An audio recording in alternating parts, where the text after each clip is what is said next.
What's up guys, this is Ryan from Tower Reviews, and today I'm going to be talking about my first impressions on the iPhone 6 after about 24 hours of use with the phone. So first of all, I want to talk about the design, which obviously has changed a lot, and not just in the size of the display, which is now about 0.7 inches bigger than the iPhone 5 and 5S, but also how Apple has sort of redesigned the phone, which they do every 2 years around. I think this is one of the most radical redesigns. Definitely since the iPhone 4/4S design bump. I think that this is the biggest design change since then. It's a lot like the iPod Touch 5th generation. It's very thin and rounded, and it's a lot more of a flat design, I would say, sort of consistent with how the operating system is. It's very simple and flat, but yet elegant, and it looks very nice and feels nice.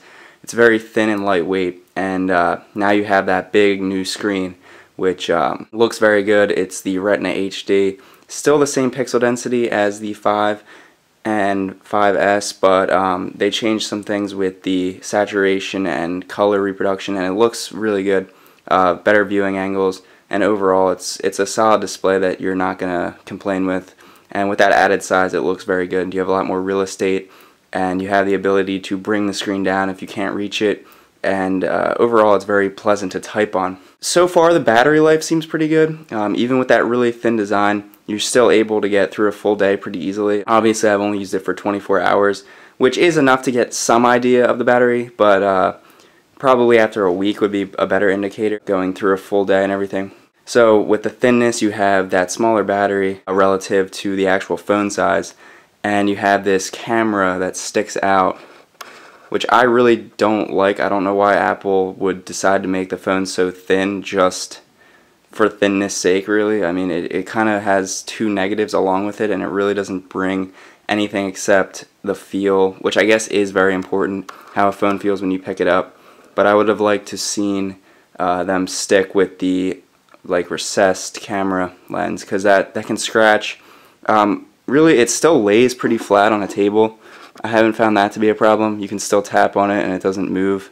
So I'm guessing that they specifically designed it to be that way. So if you're worried about that, you can still type flat on the table without it being a problem.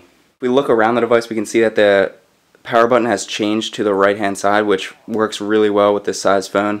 It's very easy to tap, and you wouldn't want to have to shimmy up to the top to press the power button.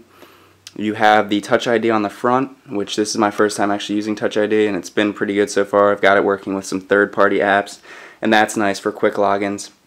On the bottom you have the Lightning connector with exposed screws next to it, and the mono speaker on the right-hand side, which sounds fairly good. The one thing I hate about it is that you can pretty easily cover it just by holding the phone in the normal position. I found myself trying to listen to music on it and muffling it a lot, and even text tones and stuff get muffled if you're holding the phone like this. So I don't know, it's kind of a little bit of an annoyance, but overall it sounds good when it's not being covered, so that's definitely a plus.